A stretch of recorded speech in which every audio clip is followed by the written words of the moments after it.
A scream echoed through the mist, but there was no one around. Then, dozens of silhouettes appeared on the water, turning their eyes toward us.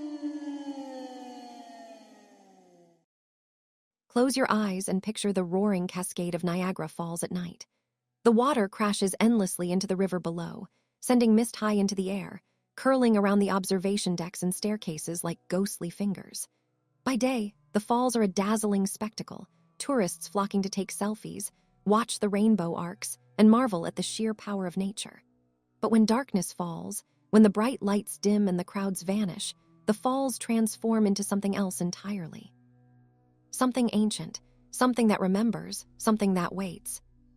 For decades, locals have whispered about the mist walkers, shadows that move within the swirling fog, figures in white that appear and disappear, eyes glowing faintly in the spray. These are the spirits of those who died in and around the falls, their presence lingering like a memory that refuses to fade. Stories of tragic accidents, suicides, and mysterious vanishings have formed a tapestry of fear that blankets the region. But those who have experienced it firsthand speak of more than fear.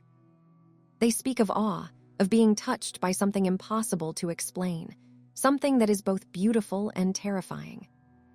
In 1923, a young photographer named Clara set out to capture the falls during the pre-dawn hours.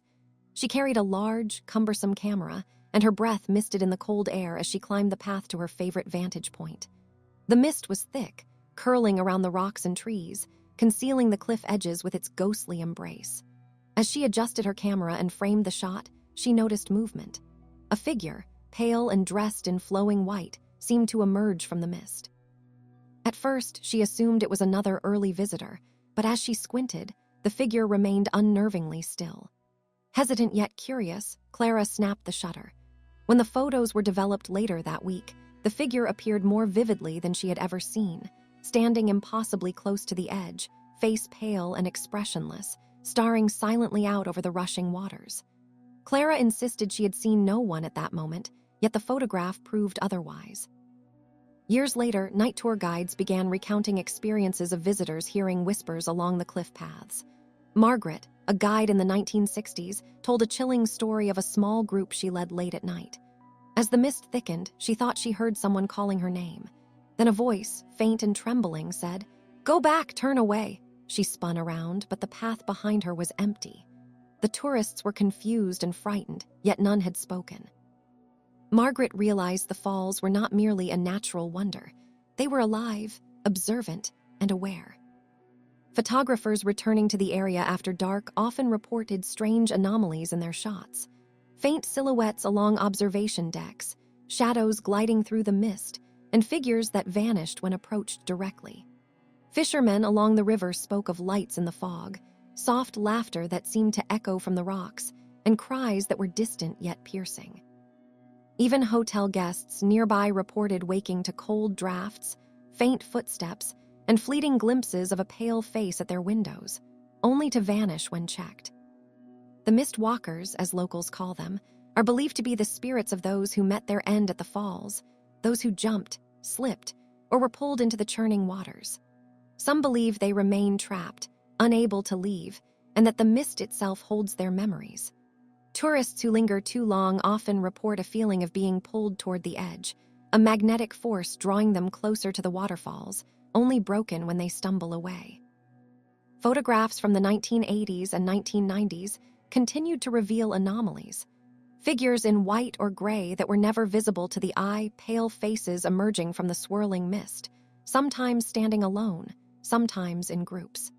Visitors would feel sudden chills in the summer months, hear whispers calling their names, and see eyes glinting in the fog. Stories like these are shared online and in local tailies, ensuring that anyone daring enough to spend the night near the falls understands that it is never truly empty. The falls remember. They watch.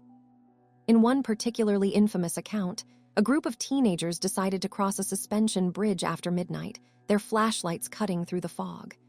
Halfway across, the lights flickered and died, the mist growing unnaturally thick. They reported seeing figures standing alongside them, silent, motionless, pale as if they had always been there. Panic overtook the group, and they ran back to safety. When photographs from that night were developed, faint outlines of shadowy figures appeared in every frame, some facing the camera, some disappearing into the mist, as if acknowledging the presence of the living. The falls themselves seem to amplify the senses. The roar of the water becomes a hypnotic force, carrying echoes of voices if you listen closely. The mist refracts light into shapes that the mind can interpret as figures, shifting shadows, or the fleeting glimpse of a human form. Even the wind seems to carry whispers, sometimes warning, sometimes beckoning. Those who linger too long often report vertigo, a subtle pull toward the edge, a feeling that the cliffs are closer than they are, until reality snaps back when they stumble away.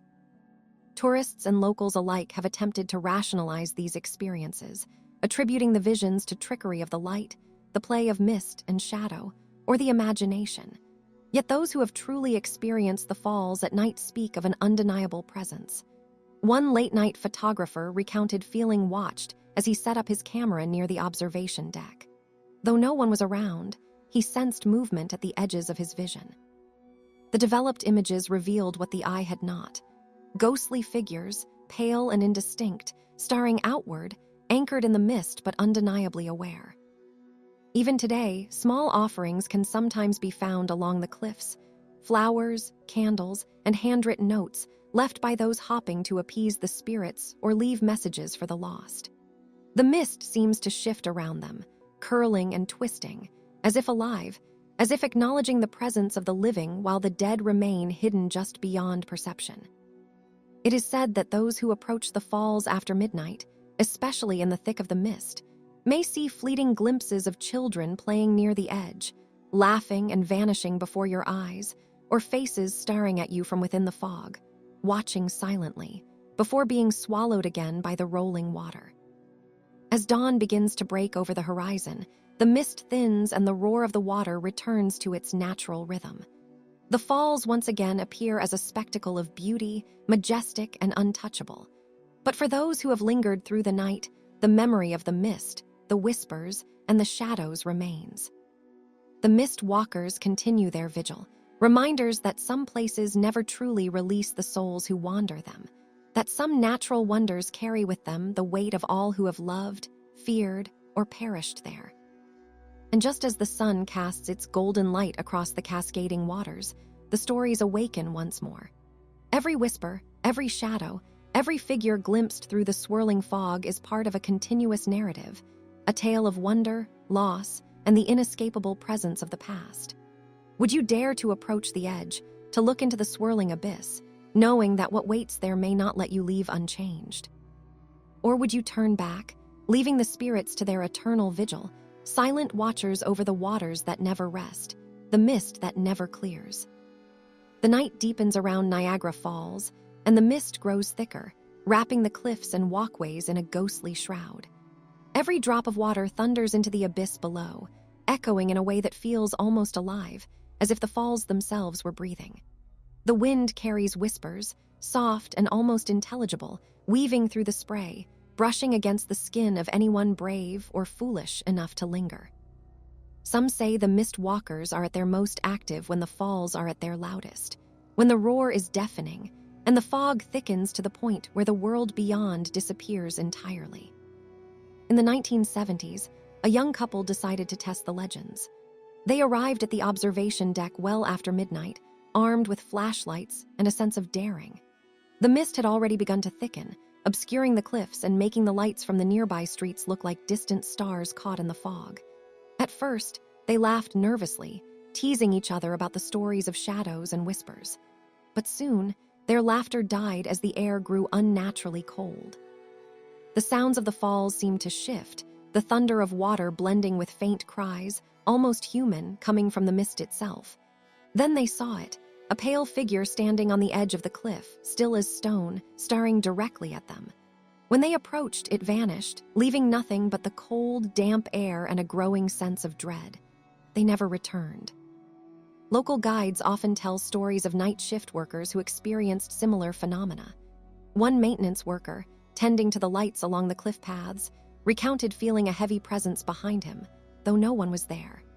As he turned, he noticed the mist swirling unnaturally, forming vague shapes that seemed to reach for him. He hurried back to the control building, only to find that the doors had been locked when he left them open, and the cameras showed nothing. Yet he could not shake the feeling of unseen eyes following him for the rest of his shift. Photographers have long sought evidence of the mist walkers, capturing haunting images of silhouettes in the fog. In some pictures, figures appear just beyond the spray, partially obscured, but unmistakably human. Others show shadows where no one was present, and faces that seem to peer out of the mist directly at the lens. Some enthusiasts argue that long exposures and the interplay of light and water create illusions, but those who have spent nights at the falls swear that the images represent something real, something they felt even when they saw nothing with their own eyes. Even hikers and casual visitors report inexplicable occurrences. One man, walking along a side path close to the riverbank, felt a sudden grip on his shoulder, yet when he spun around, there was no one there. Footprints appeared in the wet stone where none could have been left. Whispered voices seemed to float through the mist, saying names, issuing warnings, or calling him closer to the edge. He ran, heart-pounding, only to find the footprints faded as though they had never existed, leaving him to wonder whether the experience had been real, or whether the falls had claimed him, if only for a moment. There are also reports of more disturbing phenomena. On several occasions, tourists have described seeing groups of ghostly figures, dressed in outdated clothing, standing near the cliff edges or along the walkways. Sometimes they appear to be reenacting scenes from the past, accidents, tragic falls, moments of despair, but the living witness can only observe. If approached, the figures dissolve into the mist, leaving no trace but the echo of a scream or a sudden chill. Some locals say these are memories etched into the falls themselves, replaying for those who dare to stay after dark. One particularly eerie event occurred in 1985. A team of documentary filmmakers set out to capture the nightlife of Niagara Falls, ignoring local warnings.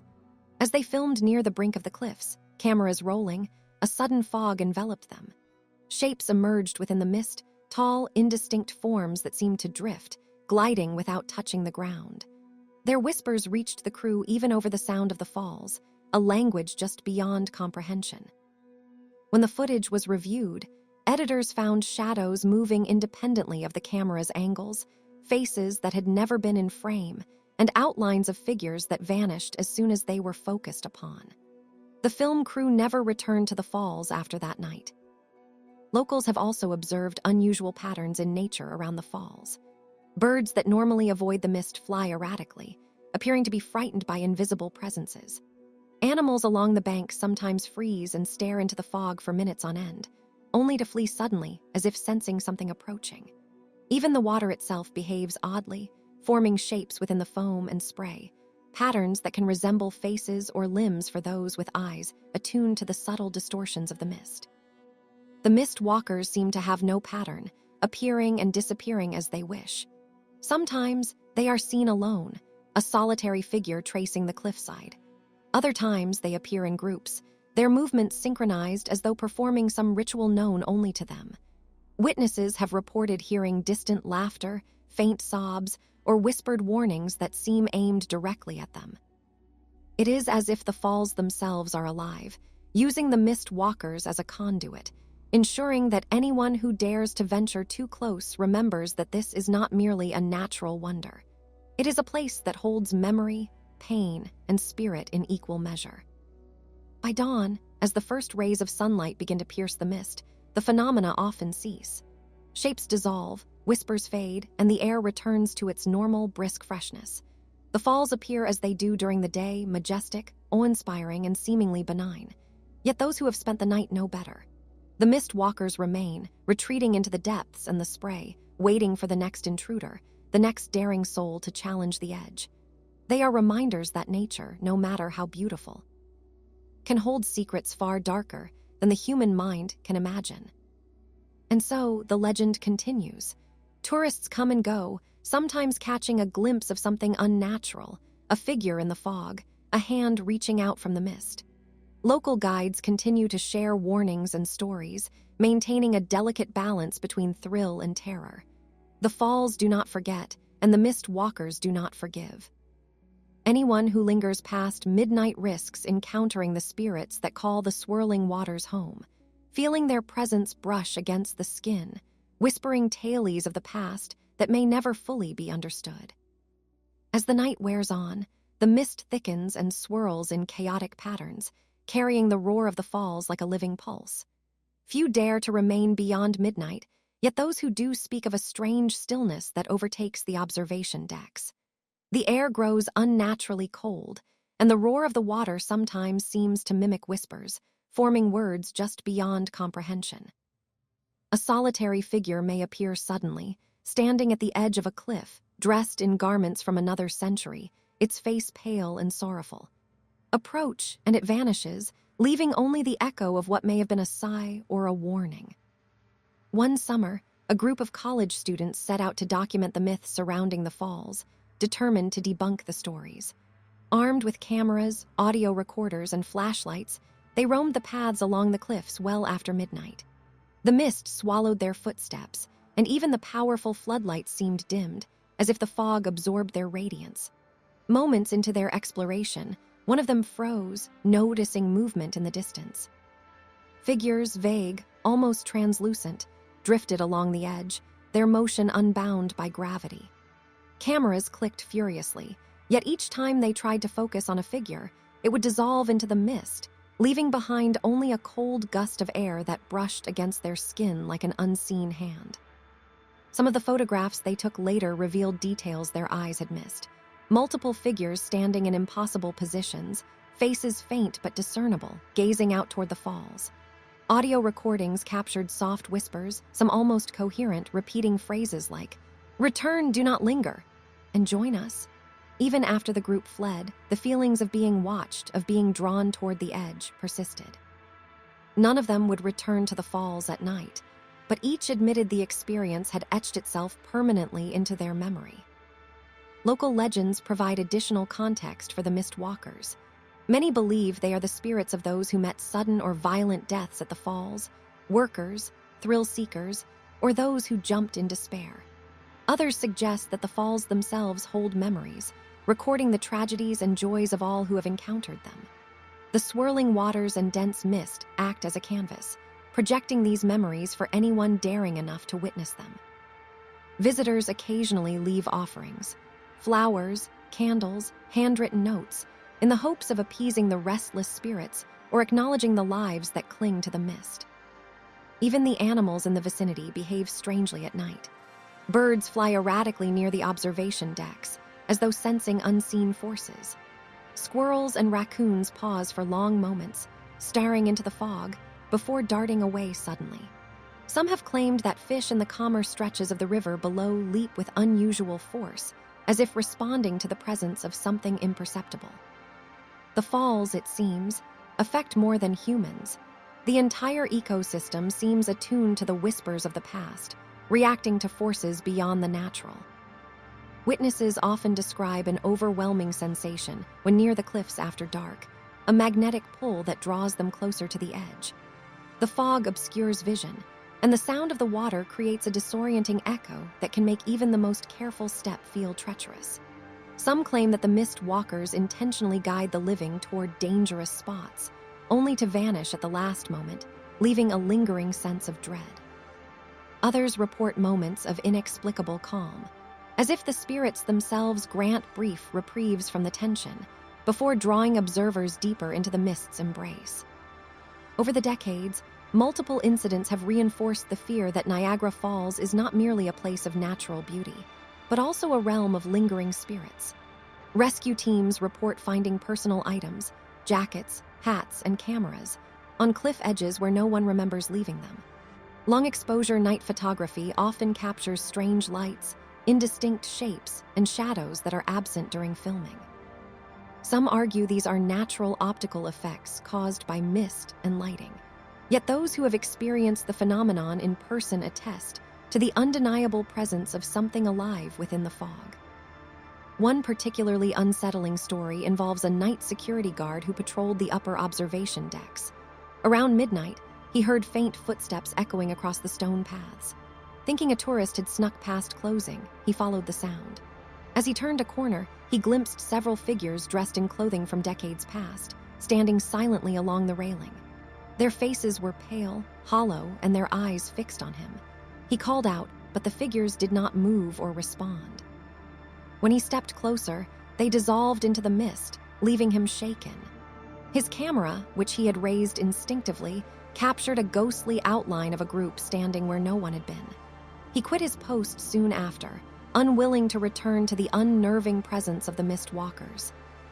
Even ordinary visitors sometimes feel the reach of the fall's power. Couples strolling along the cliffside paths report sudden chills, whispers that seem to call their names, and glimpses of figures that vanish when directly observed. Children often react with fear, staring into the mist and refusing to proceed. Guides caution against wandering alone after dark, warning that the mist walkers can be subtle, luring the curious into the shadows with gentle nudges and whispered temptations.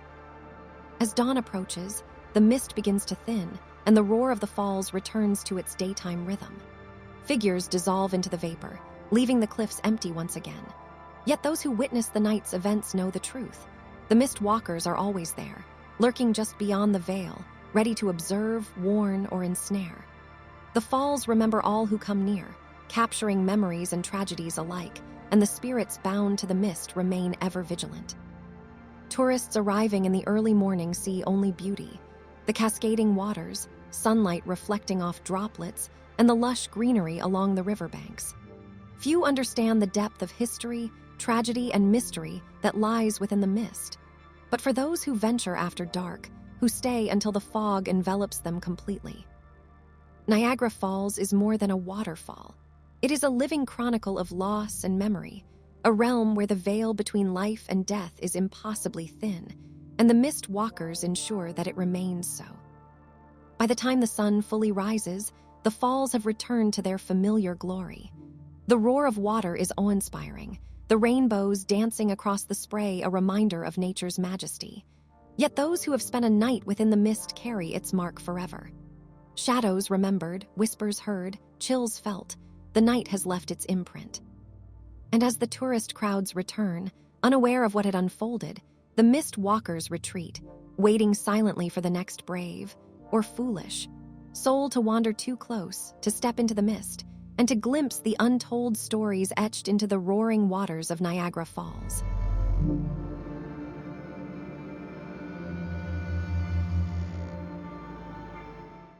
Paris at night is not merely a city of lights. It is a city of whispers, of shadows that stretch long across the cobblestone streets and echo from the centuries-old buildings lining the Seine. The river itself glimmers under the scattered lamplight, reflecting every movement in the sky above.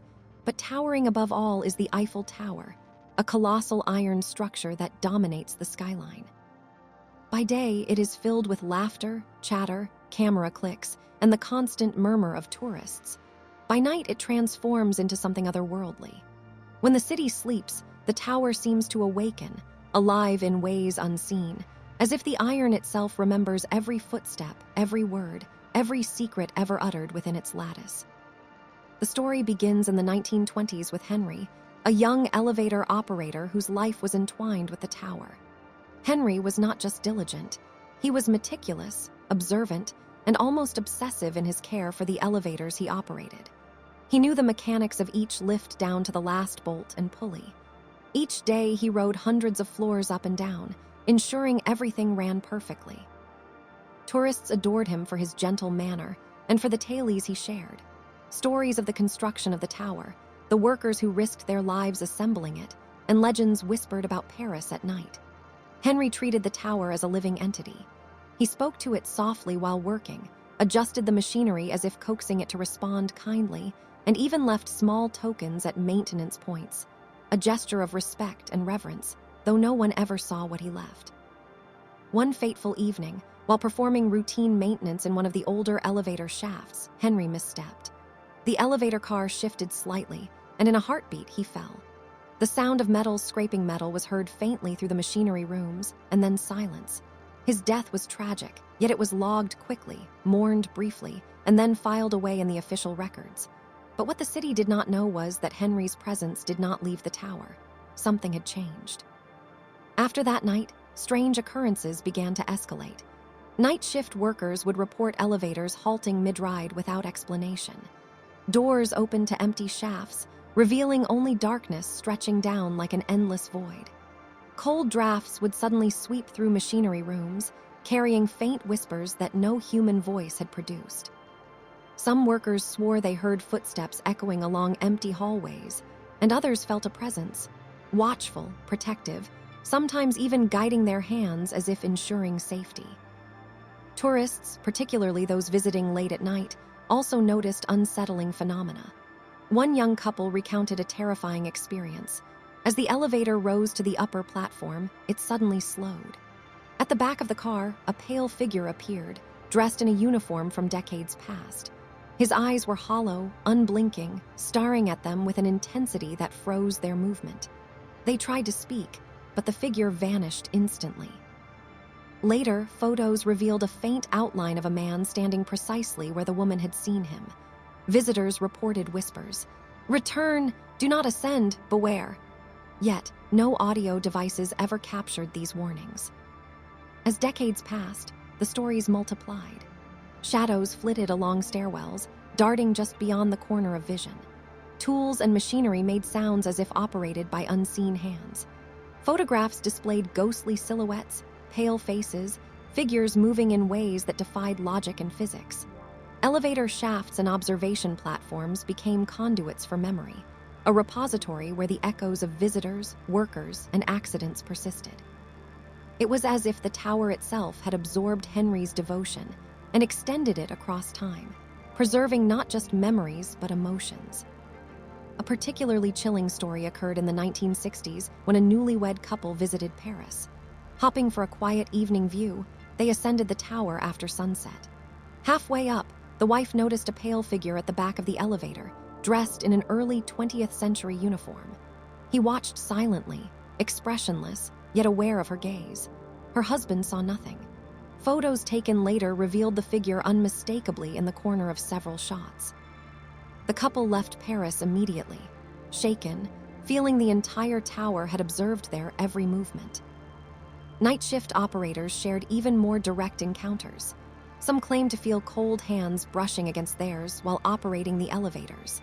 Others heard faint numbers, instructions, or even their own names whispered in languages they did not understand. Lights flickered unpredictably. Doors would open or close without command. Machinery hummed with an unnatural rhythm, as though powered by something beyond human energy. Many workers left small offerings, flowers, trinkets, handwritten notes, at elevator shafts as tokens of acknowledgement. Those who disrespected the tower's rituals often felt uneasy, reporting dizziness, nausea, or even fainting. Visitors lingering on observation decks often reported seeing fleeting shadows that disappeared the moment they turned to look directly. Faces appeared in peripheral vision only to vanish when focused upon. The sensation of being observed became intense, almost unbearable. It seemed that the tower itself was sentient, sensitive to intentions, fears, and emotions. Even animals were affected. Birds avoided the upper decks, cats froze mid-step staring at corners, and rodents disappeared as if sensing invisible dangers. The Eiffel Tower, it seemed, was a living archive. Every event, every accident, every visitor's emotions were absorbed into its iron lattice. Cameras and audio equipment occasionally captured anomalies, figures moving against all logic, whispers in archaic French, subtle vibrations traveling through the steel as if footsteps were echoing from an unseen presence. These phenomena were not limited to one section. They spanned the entire structure, from the base foundations to the very tip. In the 1980s, an amateur historian decided to spend a night photographing the tower. Using service staircases to ascend, he felt the temperature drop sharply. His breath condensed into small clouds in the air. Faint clanging sounded from machinery rooms. Shadows elongated unnaturally along walls. At one point, he felt a hand rest upon his shoulder, cold, weightless, and unmistakably real. Reviewing his photographs later, he discovered a faint figure behind him, eyes hollow, unblinking, silently watching. Another encounter involved a young woman visiting alone. She climbed to the top observation deck, overcome with vertigo and an unsettling sense of dread. As she turned, she saw a silhouette of a man in early 20th century clothing. He stood motionless yet undeniably present. As she approached, he disappeared into the latticework. Later, her photos revealed two translucent figures along the railing, frozen mid-step. Undeniably real and terrifying. Even today, late-night visitors sometimes feel the cold, unseen presence of Henry, guiding, watching, and warning. His dedication, combined with the accumulated memories of the tower itself, makes the Eiffel Tower a place where past and present collide, where history is not merely remembered but lived and sometimes feared. The elevator shafts are more than machinery. They are vessels of memory, haunted by devotion, tragedy, and the eternal vigilance of a spirit who cannot leave the place he loved most. The months following the historian's chilling discovery in the 1980s saw a surge in nighttime visitors, not the usual tourists, but those drawn by rumors and the thrill of the unknown. Amateur ghost hunters, journalists, and thrill-seekers attempted to capture evidence of Henry's presence. Yet, few remained for long.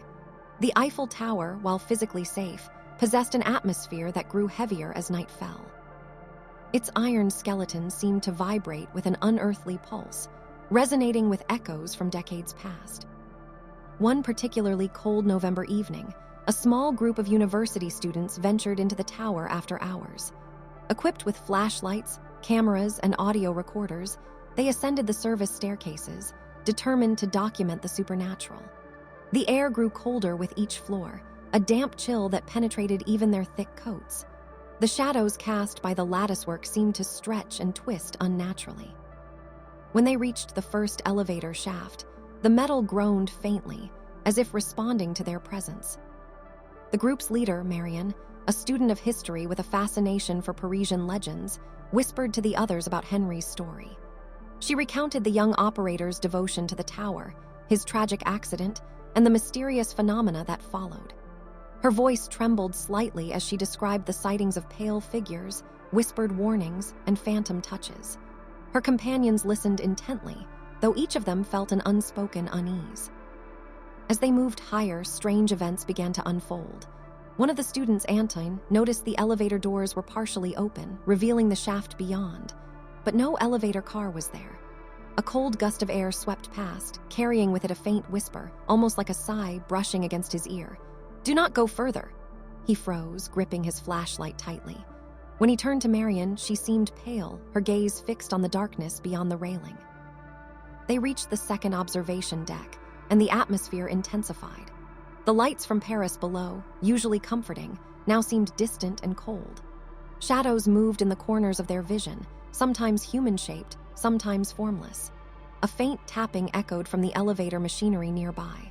When Anton approached the doors of the service elevator, he felt a sudden, weightless pressure against his back, as if an invisible hand had guided him away from the edge. The group exchanged nervous glances. Marion set up her audio recorder on the floor, hoping to capture any whispers. She instructed the others to remain silent. Minutes passed. The quiet was profound, broken only by distant city sounds carried faintly on the wind. Then, abruptly, a low, metallic groan resonated from the elevator shaft. The lights flickered. Marion's recorder captured faint footsteps climbing alongside them, though none of the students had moved. They turned, flashlights sweeping across the deck, but saw nothing. Then a figure appeared. It was pale, dressed in the old uniform of an elevator operator and standing at the top of the stairwell. The students froze. Its eyes, deep and hollow, seemed to look directly at each of them in turn. The air around them thickened. The figure raised a hand slowly, as if to warn, to guide, to caution. Then, just as silently as it appeared, it vanished. Marion's recorder picked up a faint whisper, indistinct but unmistakable. "Go back or remain forever." Despite their fear, the students pressed on, moving toward the topmost platform. Every step made the air colder, every shadow sharper, more defined. By the time they reached the top observation deck, the city below seemed distant, unreal. The wind was stronger here, howling through the iron lattice. And then they saw them, small, flickering shadows moving along the metal framework. Human-shaped, fleeting, disappearing when approached. One student swore he saw the outline of Henry himself, standing near the railing, watching silently. They attempted to take photographs. The cameras captured only faint blurs, shadows that seemed to stretch impossibly across the lattice. A few images revealed faces, pale and indistinct, eyes wide in silent warning. The students, overwhelmed, decided to descend. Yet the journey down was not smooth. The elevator they attempted to use did not respond to the controls. Its lights flickered. Doors opened to empty shafts. The group felt a cold presence behind them following. Soft footsteps echoed, but no one was there. When they finally reached the base, the city seemed brighter, warmer, the iron tower looming above them in silent judgment. They looked back at it and felt as though unseen eyes were watching, calculating, remembering. In their photographs and audio recordings, they captured what they could not explain: blurry figures, faint whispers, metallic groans that resonated like a heartbeat within the structure itself. Over the years, similar accounts continued. Journalists working late-night shifts reported elevators moving on their own, doors opening to reveal only darkness, and machinery humming as if powered by an invisible operator. Workers placed small tokens in the elevator shafts: flowers, coins, scraps of paper, as a silent acknowledgement of Henry's continuing presence. Some refused to work alone at night, citing an overwhelming feeling of being observed, followed, or even tested by the tower's unseen guardian. Local historians speculated that Henry's devotion, combined with the iron structure's ability to hold memories, created a unique form of haunting. Unlike ordinary spirits, he was not violent or malevolent. He was vigilant, protective, and aware. The tower itself, through decades of absorbing human activity, accidents, and emotions, had become a living archive, projecting both warnings and guidance to those who entered its depths. By the late 1990s, the tower had gained international attention for its paranormal reputation. Documentary crews, researchers, and paranormal investigators flocked to Paris, hoping to capture the ghostly phenomena. They documented shadowy figures, anomalous cold spots, and whispers recorded on audio devices. Many reported the same experiences: fleeting glimpses of a pale operator, sudden warnings, and the sensation of being watched. The Eiffel Tower, while a monument of engineering, had become a monument of memory, emotion, and spectral presence. Some visitors came purely for the thrill. Others were deeply affected. One man, alone on the upper deck, recounted feeling an icy hand grip his shoulder. He turned to see nothing, yet heard in his mind a voice speaking clearly, warning him to step back. When he later reviewed photographs, a faint figure stood directly behind him, impossibly translucent, staring with unblinking eyes. Many such accounts were similar in their details. Pale figures in period uniforms, whispers in Old French, movements that defied natural laws. The Eiffel Tower's elevators became more than simple machinery. They became vessels for memory, haunted by devotion, tragedy, and the undying presence of a man who loved the tower more than life itself. To this day, anyone who ventures there at night may feel a cold, watchful gaze, hear footsteps that do not belong to any living person, or glimpse shadows moving with intent. Those who respect the place and heed its subtle warnings often leave unscathed. Those who do not may experience the tower's eerie reminder of its living history. As the years turned into decades, the legend of Henry, the elevator ghost, continued to grow. Even in the 21st century, when the Eiffel Tower welcomed millions of visitors annually, those who ventured into its quieter corners at night reported the same eerie experiences. Security personnel, maintenance workers, and nighttime tourists spoke of shadows that moved independently, of cold air that carried whispers, and of the unmistakable presence of a man who watched over the elevators. Henry, it seemed, had become inseparable from the tower itself, a guardian spirit bound by love, duty, and tragedy. One particularly chilling account occurred in 2008. A night shift engineer named Jacques was tasked with inspecting the elevators after a technical malfunction. Alone in the service elevator, Jacques noticed the temperature drop sharply as he ascended. His breath formed thick clouds, although the machinery room below had been heated. The elevator groaned, doors opening slightly on their own. Then faintly, he heard footsteps on the shaft's metal stairs, accompanied by whispers in French, indistinct but clearly spoken. His flashlight flickered, and for a brief moment, he saw a pale figure standing on the elevator platform above him, Uniform neat, posture rigid, eyes unblinking. Jacques froze, unable to move. The figure raised a hand slowly, a gesture of warning or perhaps instruction. He felt an overwhelming sense of presence, not malevolent but intensely authoritative, as if the spirit were silently communicating.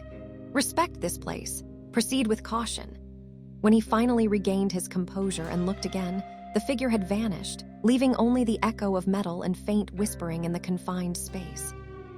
Later, reviewing security footage and photographs, Jacques saw what he had felt. A faint outline of a man in uniform, impossibly translucent, standing behind him. Visitors also continued to experience the tower's eerie phenomena. A group of friends visiting Paris for a photography project decided to stay after hours to capture long-exposure shots of the city below. As they ascended the tower via the service staircases, shadows began to move unnaturally in their peripheral vision. One friend, Camille, felt a sudden chill on her neck, as if someone were brushing against her shoulder. When she turned, no one was there, but her camera, set on a tripod, captured a faint blur of a figure standing behind her, pale and rigid. Another story comes from a young couple visiting in 2012. They took the elevator late at night, seeking a romantic view of the city lights. Midway up, the car jerked to an abrupt stop. A pale figure in an early 20th century uniform appeared in the corner, watching them silently. The couple attempted to speak, but their words were swallowed by an eerie silence. Then, faint whispers echoed around the elevator, unintelligible but clearly present.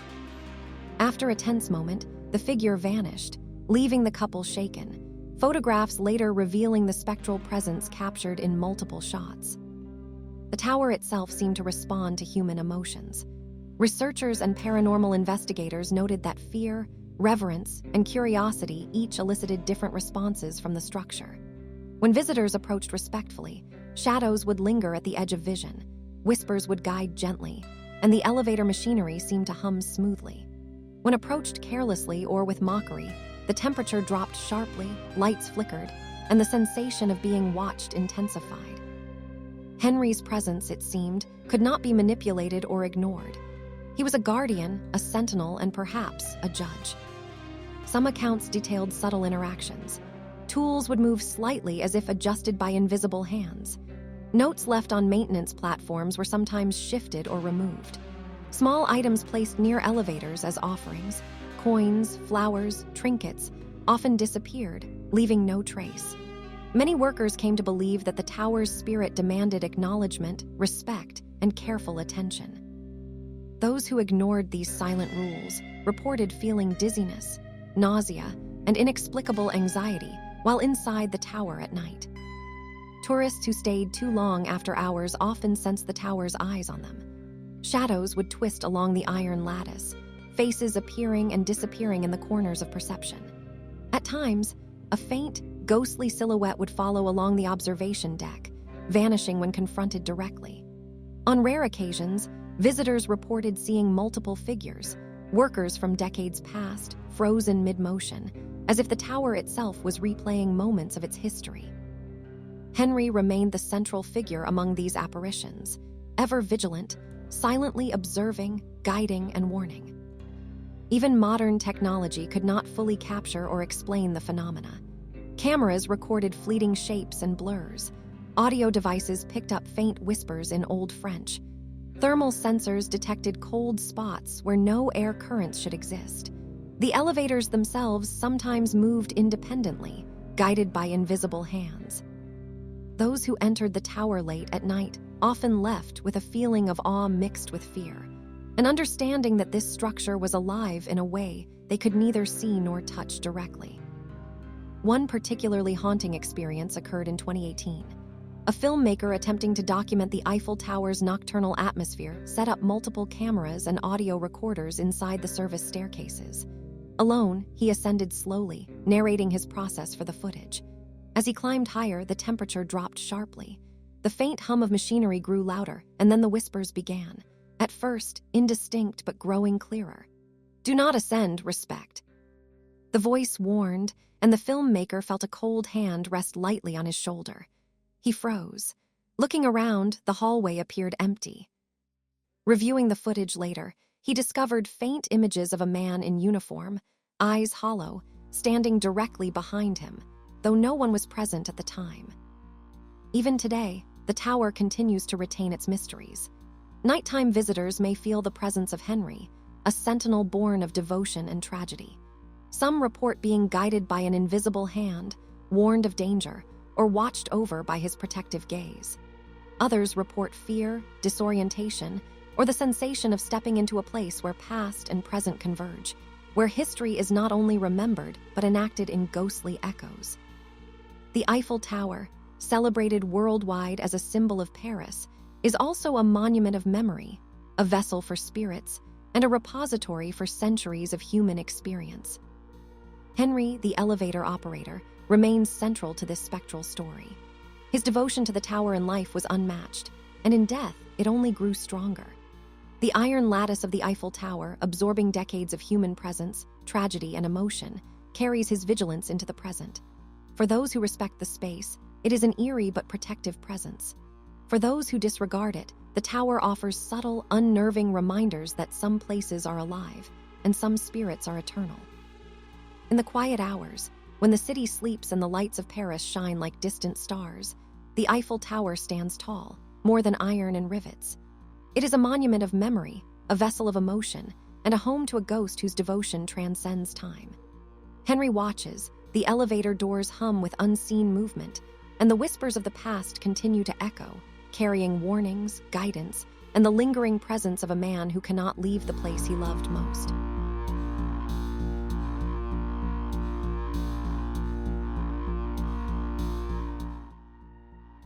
Cappadocia is a land unlike any other, a place where time seems to fold in upon itself, where the landscape is carved by centuries of wind and volcanic ash into surreal towers and sweeping valleys.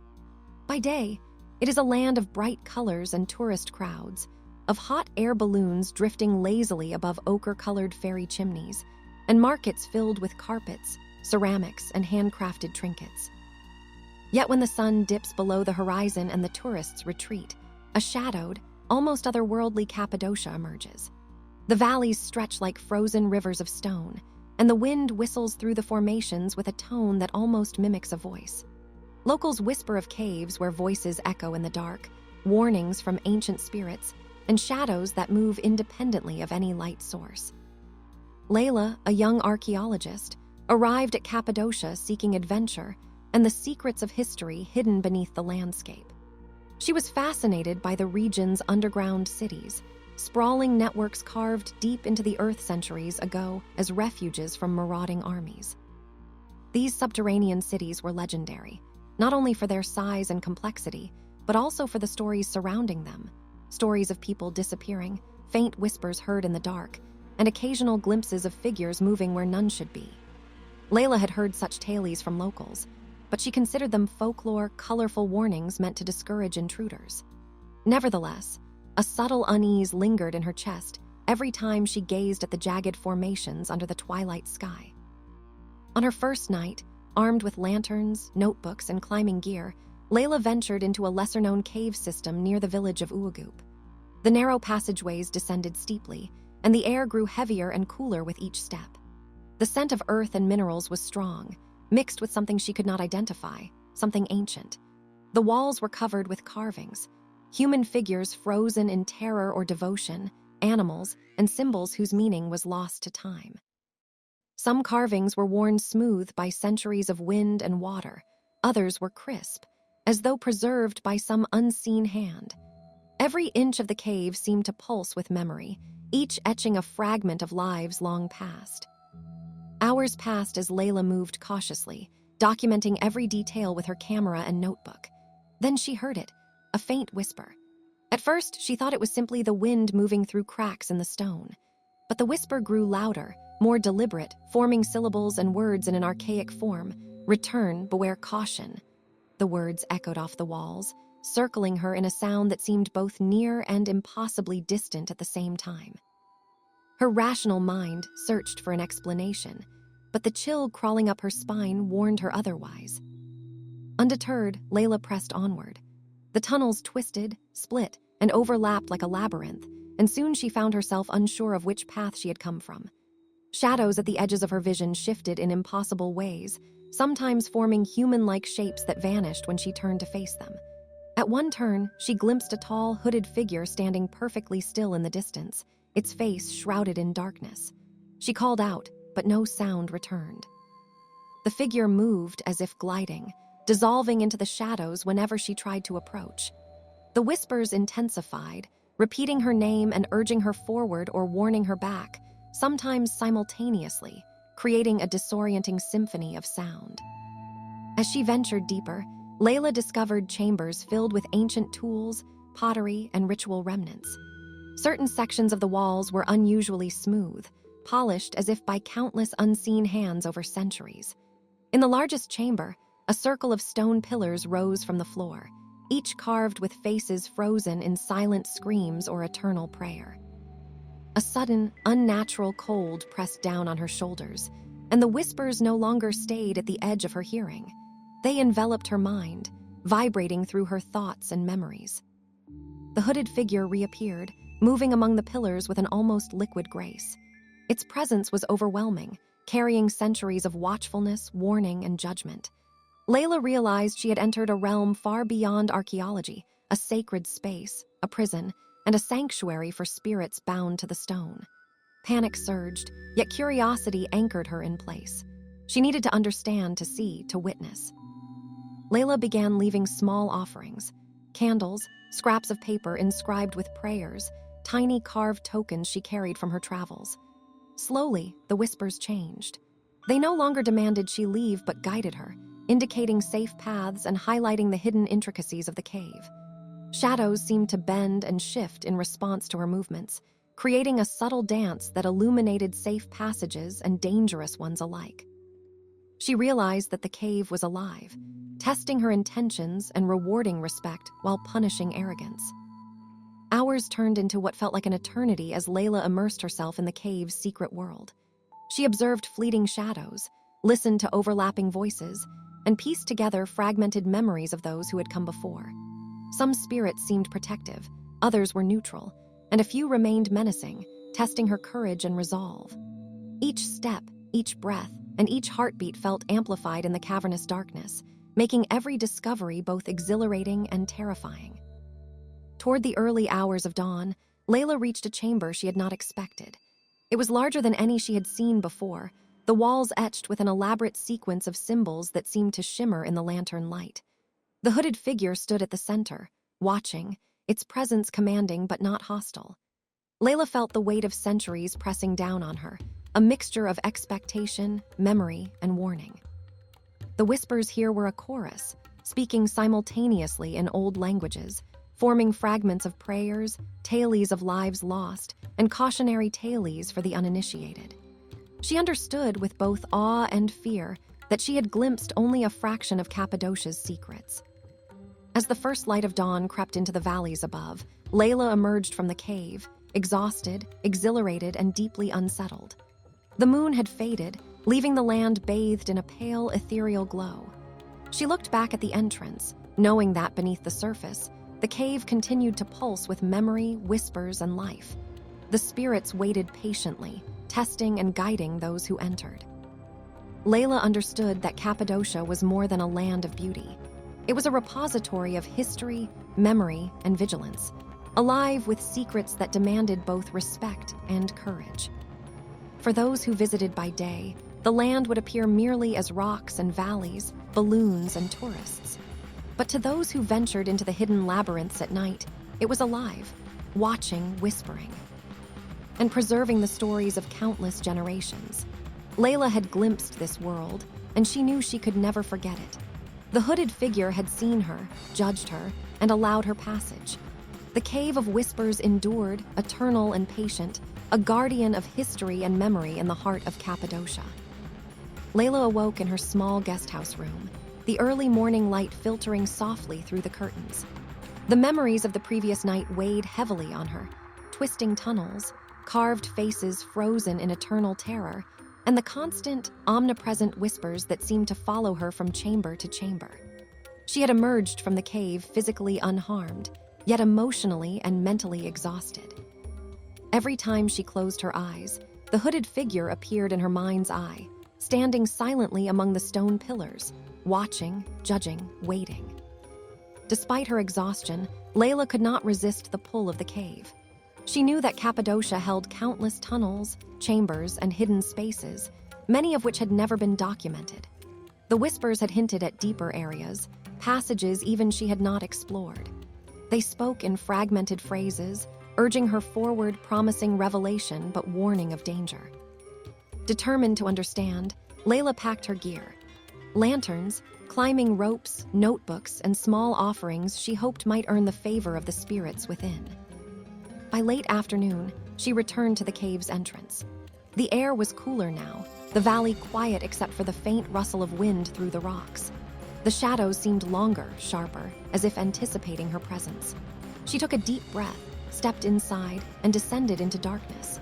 Immediately, the familiar feeling of weight pressed against her chest, the awareness that she was no longer alone, that the cave remembered every visitor who had come before.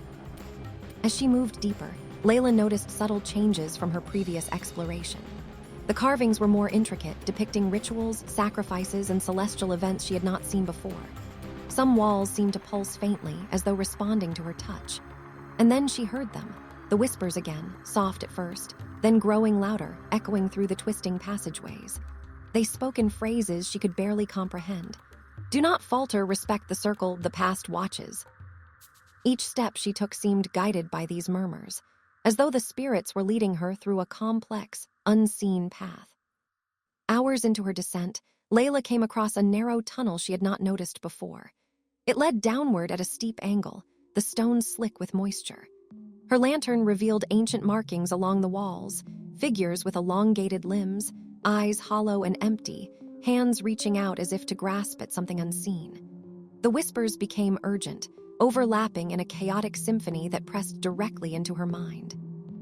She realized with a chill that the spirits were testing her, evaluating her determination and respect. At the bottom of the tunnel, she discovered a cavern unlike any she had previously seen. It was vast, the ceiling high enough that the faint light from her lantern seemed to vanish into darkness above. The floor was uneven, strewn with debris, and in the center lay a circle of stones, each engraved with grotesque faces, mouths open in silent screams. Shadows moved within the carvings, forming fleeting images of people, men, women, children, each frozen at the moment of terror or despair. The air was thick, almost tangible, vibrating with the accumulated weight of centuries of memory. Layla felt a cold presence brush past her shoulder, though the cavern was empty. She turned, lantern trembling in her hand, and saw the hooded figure standing at the edge of the stone circle. Its form was taller, more imposing than before, its robe brushing against the floor as it moved with an unnatural grace. The whispers shifted in tone, almost speaking directly to her. "You have returned. Are you worthy of what lies ahead?" The words were not spoken aloud, yet they resonated within her mind. She nodded, though the figure could not see her. For what felt like hours, Layla moved through the cavern, observing the faces, leaving offerings of candles and small carved symbols, attempting to show respect.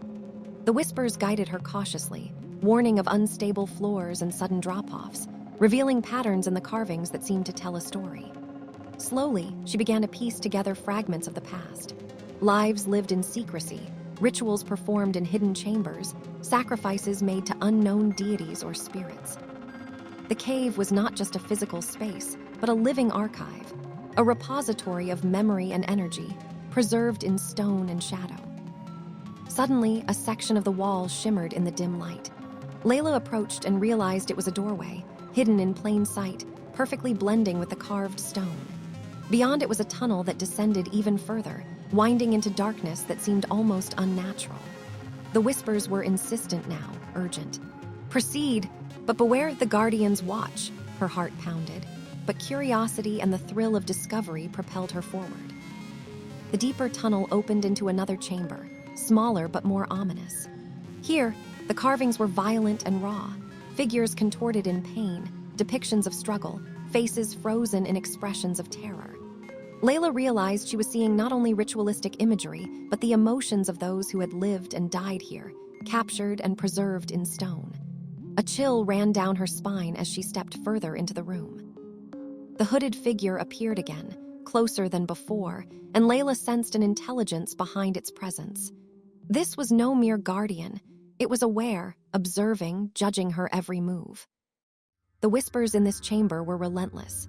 They spoke of betrayal, survival, and warning. Do not touch, do not disturb, remember.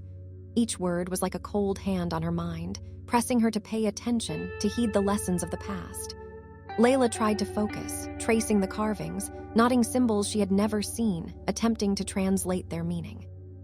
Some represented celestial alignments, others described sacrifices, and a few depicted events she could not comprehend, as if the carvings themselves held knowledge beyond human understanding.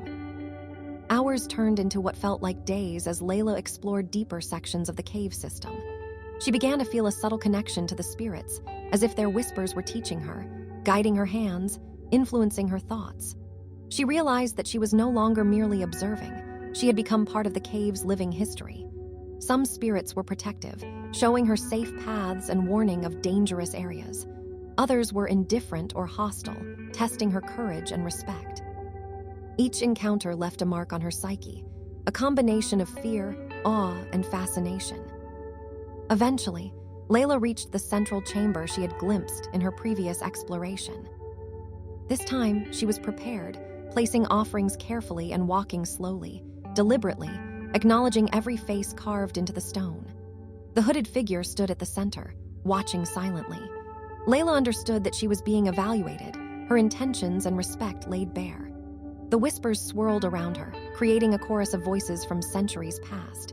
They told stories of lives lived in secrecy, of devotion and despair, of fear and hope preserved within these walls. By the time Layla emerged again into the fading dawn, exhaustion weighed heavily on her body, but her mind was alive with revelation. She had glimpsed the heart of the cave, seen the memories it preserved, and understood the delicate balance of respect, courage, and curiosity required to navigate it. The hooded figure had allowed her passage, and she knew that she had earned a fragile trust. Cappadocia's caves were not merely stone and shadow. They were alive, eternal guardians of memory, whispering warnings and stories to those who dared to listen. Layla emerged from the second cave exploration, the pale dawn stretching across the valleys of Cappadocia, painting the fairy chimneys in soft pink and golden hues. Her body was weary, but her mind was alive with an intensity she had never known. The memories of the cave haunted her every thought. The whispers, the hooded figure, the carved faces frozen in silent terror or prayer. She knew she had glimpsed only a fraction of the underground labyrinth, yet she could feel the pull of its deeper mysteries calling her back. By the afternoon, Layla returned to the village to gather supplies and consult her notes. She spoke briefly with local elders, careful not to reveal the extent of her nocturnal explorations, but enough to confirm the legends she had encountered were rooted in reality. "Some caves are alive," an elder whispered, his eyes serious. "They remember. They watch. Only those who respect them may pass safely." Layla's own experience had confirmed this. The caves were sentient in a way, alive with centuries of memory and energy, and she had been allowed a glimpse of that consciousness. That evening, Layla prepared for her third descent. She carried lanterns, extra batteries, her journal, and small offerings, carefully chosen tokens of respect. The air was cool and still as she approached the entrance, the fading light casting long shadows across the rugged terrain. Her heartbeat quickened, a mixture of anticipation and apprehension, as the cave seemed to hum softly, almost welcoming her return. She stepped into the darkness once more, descending past familiar tunnels and into uncharted corridors that promised revelation or peril. The deeper Layla went, the more intricate the carvings became. Entire walls were covered with scenes of daily life, religious rituals, celestial alignments, and horrific depictions of punishment and sacrifice. The whispers were omnipresent, forming overlapping layers of sound that her mind struggled to parse.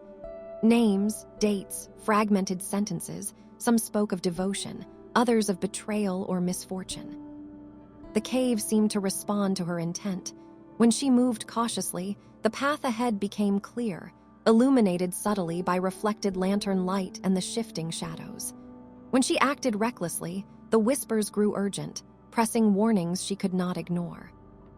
Hours passed as she traced the carvings and observed the shadows that seemed to move with her.